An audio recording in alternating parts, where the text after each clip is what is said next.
We want people to feel a sense of fulfillment. You want to say, wow, being with my club, being with Toastmasters, helps me achieve certain things. You want to have that sense of achievement. And so the first one is the fulfillment. But there's a lot of other organizations that can give you that. We want to be above that. So the second F is fellowship. And there, Phyllis was just saying, we don't want to be siloed. We want to know each other. And as she was saying that, I was looking around and saying, yeah, there are familiar faces, but there are others whom I need to get to know more. And throughout this year, we will be planning activities either physical or virtual, where people can interact, where we can have learning communities, where we can have fellowship. And that will help drive the fulfillment. But I said 3 Fs. Before I tell you the third F, I want to tell you that our club president in the WOW Club, which meets in Sutherland, drives roughly 150 miles round trip to attend every meeting. He has a choice of 3 clubs in Grants Pass. He drives to Sutherland. And I wish you were here, but he couldn't make it today. But I'm sure if you ask Dick Parsons why he does that 150-mile drive every meeting, it's because of the third letter F. 1 syllable words. Yes! Fun! We want our experience this year to be fun. Yes, we want fulfillment. Yes, we want fellowship. We want to have fun. Anybody here says, no, I don't want to have fun. Okay, so that's what we're going to do this year. We're going to hit all of those metrics, but we're going to do it having fun. Let me share some of the ways we'll do it. And most of these ways are still being formed. You will be getting some surveys from us. We will be asking you, okay, would these things work for you? What are the other things that you would like? And again, as I was listening to Phyllis, that's what she was saying. We want to find out what your needs are. So education training will be asking you certain questions. And please, when you see that thing, it's click, click, click, please answer because we need your inputs. Second, I already have my first speaker. We will have several webinars throughout the year. So it won't just be, this is fabulous. We get a lot of learning here. But what about the rest of the year? Before the next major club officer training, we will have webinars. Tom has already agreed to do a webinar on how to use Easy Speak to manage your program, your meetings, your educational tracking, and all that. So mark that down. We will have the schedule out as soon as Tom and I get to talk about it. There will be other webinars. That will be part of the survey where you can say, okay, we want a webinar on how do you use the Toastmasters International website. How many would want a webinar on that? How to use the Toastmasters International website, and so on. There will be 7 webinars. The third one, this is really cool. This is not the official passport yet, but we will create a passport to get bigger, better, bolder. This passport you can carry around with you. Today, for example, you would get a stamp in here for being in this session. If you helped out at a club contest, you get another stamp. If you complete 5 speeches in one of the education manuals, you get another stamp, and so on and so forth. And at the fall conference, we will have certain awards. Again, don't have all the details yet. That will be partly because you will still be answering the surveys. But wouldn't this be fun? Right, you visit a club that's not your club, you get a stamp. You help out in an open house with another club, you get a stamp. You attend the world's largest Toastmasters meeting on August 30, you get a stamp. You complete your HPL, you get a stamp, and all that. So it's going to be really fun. You can even have different colors. You can say, I want my passport in blue. I want my passport in yellow. We will have 7 different colors of the passport. So there you are. I'm on yellow, but I think I've delivered my message. We're going to have fulfillment, we're going to have fellowship, and we're going to have fun. Let's bring back, I am now leading over to another really fulfilling and fun lady, let's welcome our Lieutenant Governor Marketing, Liana Lindquist.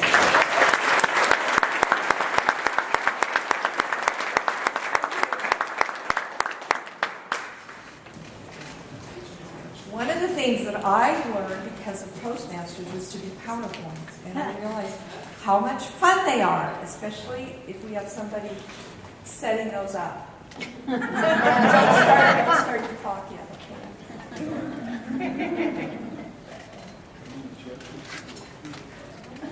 Well, is everybody having a good time? Oh, yeah. Is everybody having a sugar high?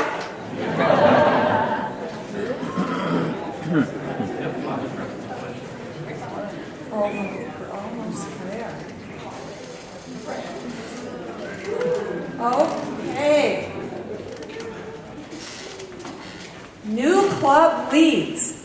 A new club lead means you have an idea about where we need a new Toastmasters club.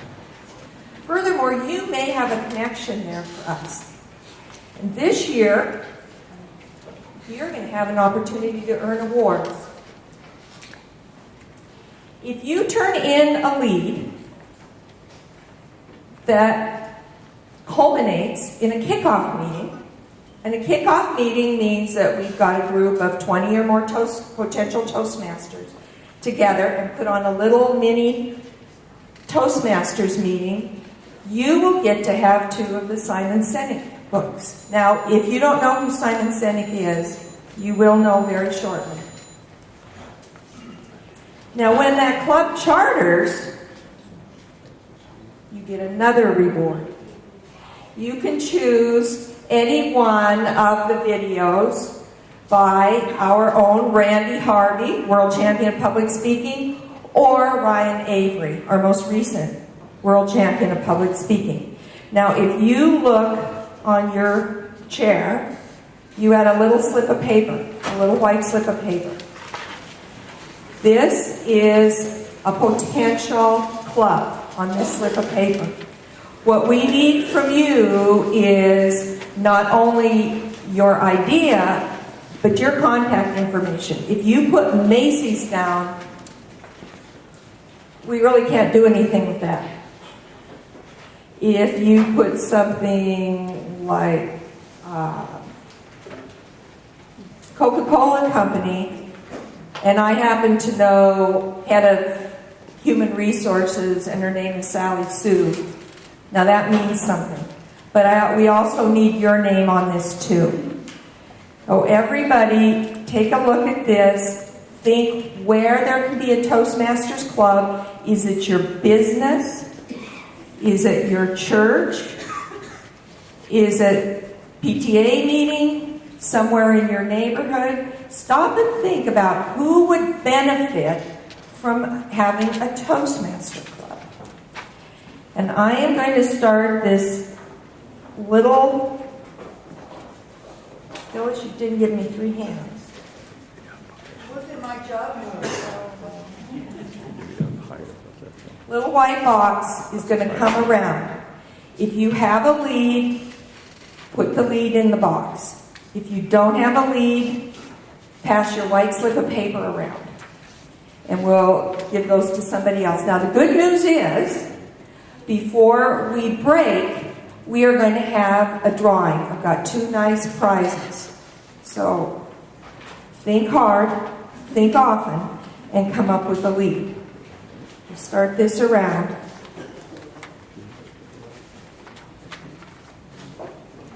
So wherever you go, think about a new club. It's like when you get a new car and it's a Chevrolet and it's red, you see all the red Chevrolets. Think about new clubs. Everywhere you go, keep your ears open. Now, this is probably one of the most exciting things to come down the pike, is the world's largest Toastmasters meeting.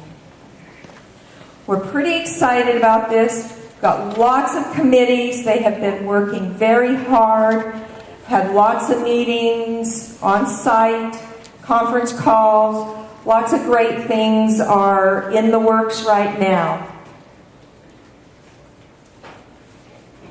And we need volunteers. Our event is Saturday, August 30th, from 9:30 in the morning to 4:30 in the afternoon. It is at Pioneer Courthouse Square. We will have hourly long Toastmasters meeting. Every hour the cast of characters will change. And you have an opportunity to be a part of that. I have a team that's going to pass around some clipboards. We need your name, how you like to be contacted. Put an X in the box. Would you like to just attend and be part of the audience? Do you want to be a speaker that day? Do you just want to come and be a volunteer that day? Work on the publicity committee, the logistics committee. Would you like to help coordinate volunteers or work at the information table? If you can't be there the day of, that's okay. You can start and help prepare and plan for the meeting. If you can only be there an hour, that's okay too. We need as much help as we can possibly get. The club coach program. We need a few good coaches. Actually, we need a lot of good coaches. A club coach helps a club help itself. If you are a club with 12 or less members, you are eligible and most likely need a club coach. If you have one extra hour a week that you would like to spend visiting another club and helping that club be successful, then we need you to sign up for the Club Coach program. I'll start another sheet around. If you're interested, remember that will help you to earn your DTM. And we have a new Club Coach coordinator, Gabrielle Proust. Yes. Gabrielle is doing a training today. So if you think you want to be a club coach, you need to do that. Youth leadership. If you know of a group of young people who could benefit from Toastmasters, this is sort of junior Toastmasters, if you will, then perhaps a youth leadership would be great in your kids' high school, your neighborhood. Chris Reichen is our youth leadership coordinator. And a very exciting opportunity has just come your way. All of you know Eric Winger. Eric Winger just won our district evaluation contest. And Eric is president of Feedbackers, Toastmasters Club. And Eric loves to give back to the community, and he is willing to go this summer and give some free evaluation workshops at your club.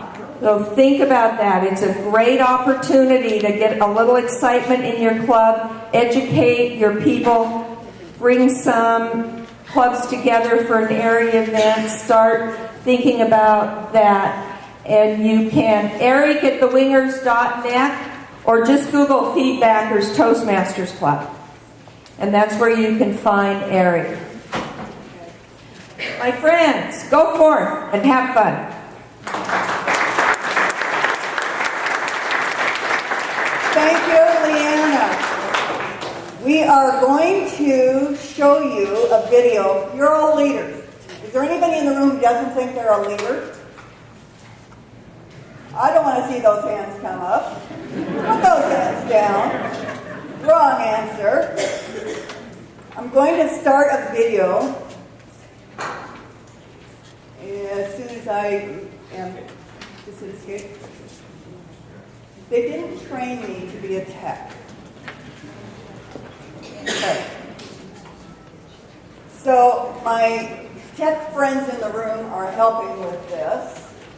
What you are going to be seeing is a video by Simon Sinek. How many of you know who he is? For those of you who don't, you will find this to be a fabulous video. It is all about how leaders make you feel safe. So I'm going to have someone please go behind the screen and turn the lights down. Tom, would you do that? Turn that. They're on the wall back there. And then I think we're ready to roll. Rumble.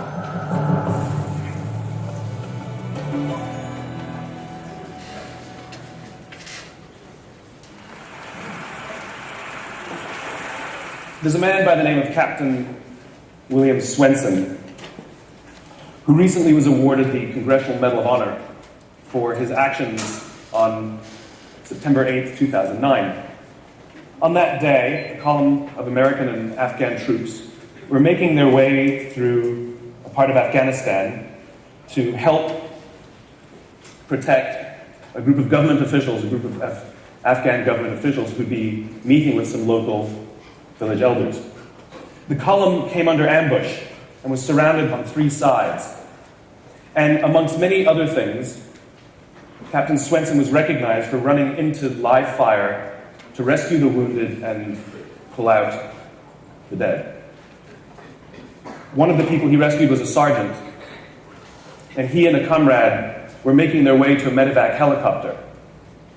And what was remarkable about this day is, by sheer coincidence, one of the medevac medics happened to have a GoPro camera on his helmet and captured the whole scene on camera. It shows Captain Swenson and his comrade bringing this wounded soldier who'd received a gunshot to the neck. They put him in the helicopter, and then you see Captain Swenson bend over and give him a kiss before he turns around to rescue more. I saw this, and I thought to myself, where do people like that come from? What is that? That is some deep, deep emotion when you would want to do that. There's a love there. And I want to know, why is it that I don't have people that I work with like that? You know, in the military, they give medals to people who are willing to sacrifice themselves so that others may gain. In business, we give bonuses to people who are willing to sacrifice others so that we may gain.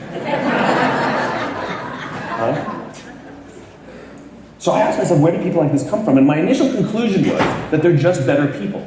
That's why they're attracted to the military. These better people are attracted to this concept of service. But that's completely wrong. What I learned is that it's the environment. And if you get the environment right, every single one of us has the capacity to do these remarkable things. And more importantly, others have that capacity too. I've had the great honor of getting to meet some of these who we would call heroes, who've put themselves and put their lives at risk to save others. And I asked them, why would you do it? Why did you do it? And they all say the same thing. Because they would have done it for me. It's this deep sense of trust and cooperation. So trust and cooperation are really important here. The problem with concepts of trust and cooperation is that they are feelings, they're not instructions. I can't simply say to you, trust me, and you will. I can't simply instruct two people to cooperate, and they will. It's not how it works. It's a feeling. So where does that feeling come from? If you go back 50,000 years to the Paleolithic era, to the early days of Homo sapien, what we find is that the world was filled with danger. All of these forces working very, very hard to kill us. Nothing personal.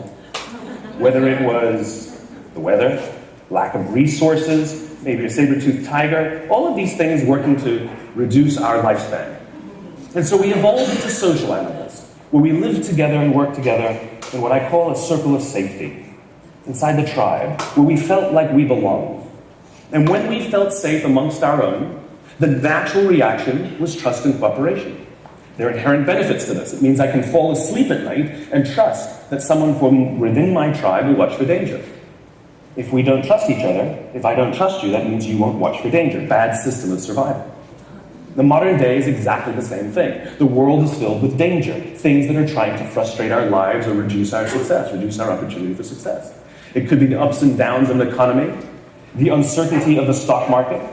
It could be a new technology that renders your business model obsolete overnight. Or it could be your competition that is sometimes trying to kill you. It's sometimes trying to put you out of business, but at the very minimum is working hard to frustrate your growth and steal your business from you.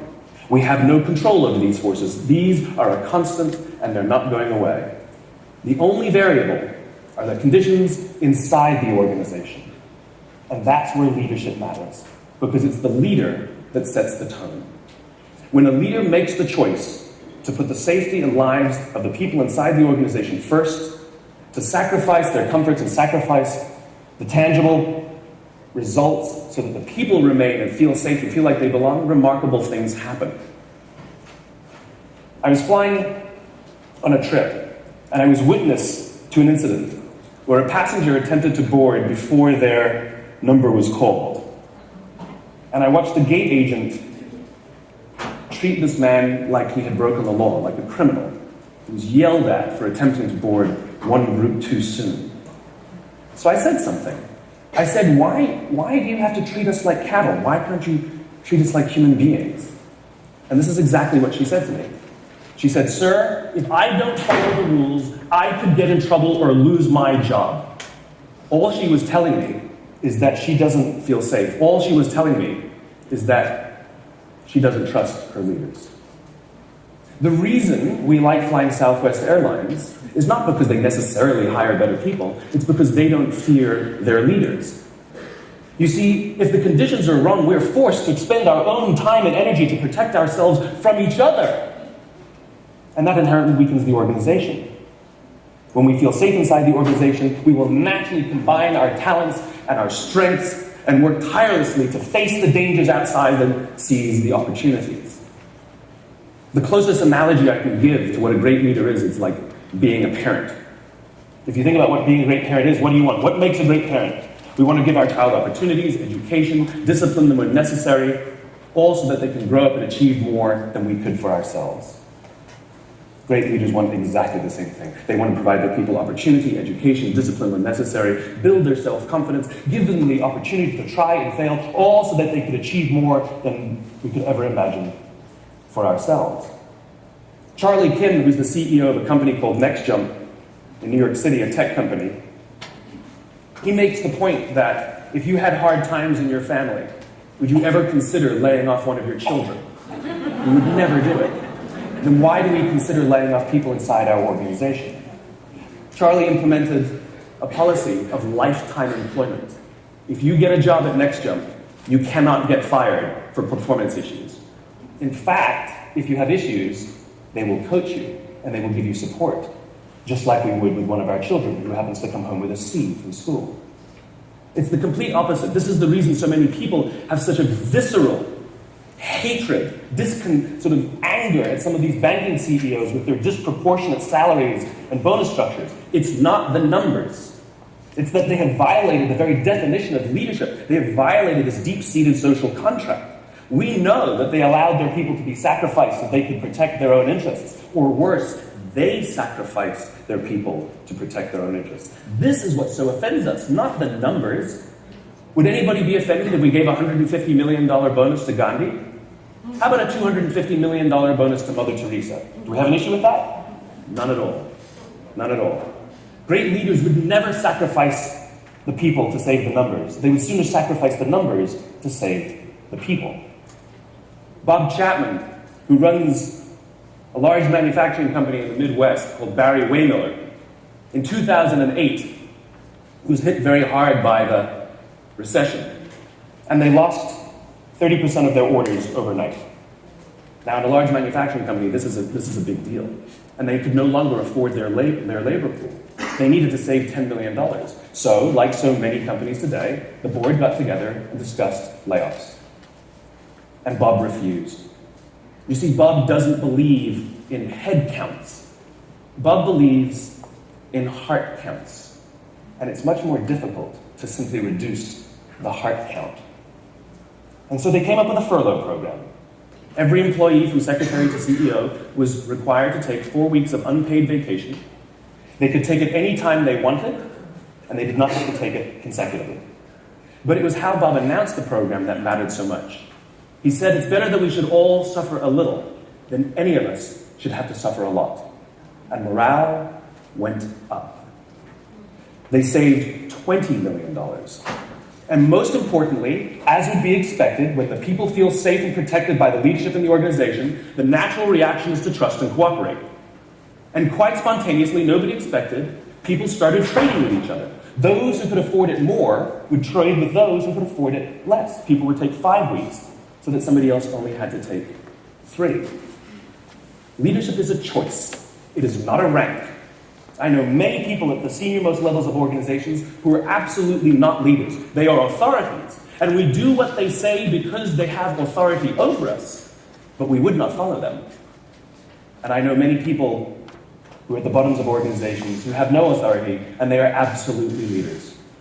And this is because they have chosen to look after the person to the left of them, and they have chosen to look after the person to the right of them. This is what a leader is.